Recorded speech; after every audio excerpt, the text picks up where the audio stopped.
Assalamu alaikum students. I hope you are doing well. In this short video, I will explain some basic terms about accountancy. सबसे पहले हम देखेंगे account क्या होता है। Account एक बेसिक यूनिट है मेजरमेंट का अकाउंटेंसी में। सेकंड अब जो सेकंड टर्म है वो है कैपिटल। कैपिटल क्या होती है? जो एक इन्वेस्टर इन्वेस्ट करता है उसे हम कैपिटल बोलते हैं और ये इंटरनल लायबिलिटी होती है बिजनेस के लिए। अब जो तीसरी टर्म है वो है गुड्स। तो गुड्स क्या होते हैं? जो भी आर्टिकल्स या थिंग्स होते हैं जिनसे हम डील करते हैं उन्हीं को हम गुड्स कहते हैं। अब जो नेक्स्ट टर्म है वो है परचेज। परचेज क्या होती है? ये होते हैं गुड्स। क्या होते हैं? गुड्स जो हम करते हैं, गुड्स फॉर रीसेल। लेकिन जो ये परचेज होती है ये होता है एक्सपेंस। बिजनेस के लिए होता है एक्सपेंस। तो आपको पता है एक्सपेंस किस में आता है? तो ये नॉमिनल अकाउंट में डेबिट होगा। अब जो नेक्स्ट टर्म है वो है परचेज रिटर्न। अभी हमने देखा जो परचेज होता है वो नॉमिनल अकाउंट में डेबिट होता है।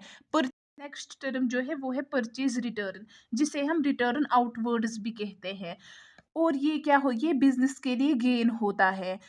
फॉर एग्जाम्पल अगर हम कुछ चीज़ें लाते हैं उनमें से अगर हमें हमें कुछ डिफेक्टिव चीज़ें मिलती हैं तो हम सप्लायर को वो रिटर्न करते हैं।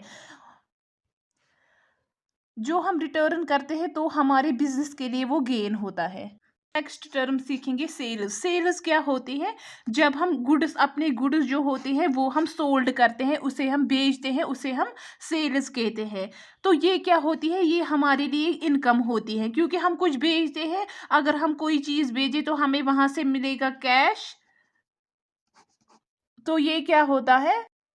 हमारे लिए इनकम हुई। फिर ये सेल्स हमारे सेल्स क्या जनरेट करती है? इनकम। ये नॉमिनल अकाउंट में आता है। सेल्स जो होता है, सेल्स जो होता है वो रेवेन्यू जनरेट करता है, इसीलिए ये क्रेडिट होता है नॉमिनल अकाउंट में।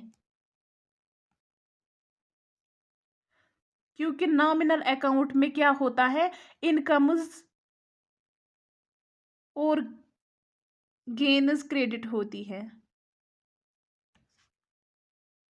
Sales return.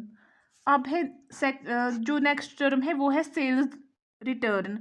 सेल हमने सेल्स की, लेकिन उस जो जिस कस्टमर को हमने वो भेजी उसमें से डिफेक्टिव कुछ चीज़ें निकली तो उसने हमें वो रिटर्न की, इसीलिए सेल्स रिटर्न जो है वो हमारे लिए लॉस है। अब जो नेक्स्ट टर्म है वो है स्टॉक। स्टॉक क्या होता है? जो अनसोल्ड गुड्स होती हैं lying on a particular date, उसे हम कहते हैं स्टॉक। इनकम जो होती है वो हमारे पास दो टाइप्स की होती है, या तो डायरेक्ट या तो इनडायरेक्ट। डायरेक्ट जिसके साथ हम डील करते हैं, बिजनेस ऑपरेशन, जो भी हम बिजनेस करते हैं, जो उससे हमें इनकम होती है उसे डायरेक्ट इनकम कहते हैं।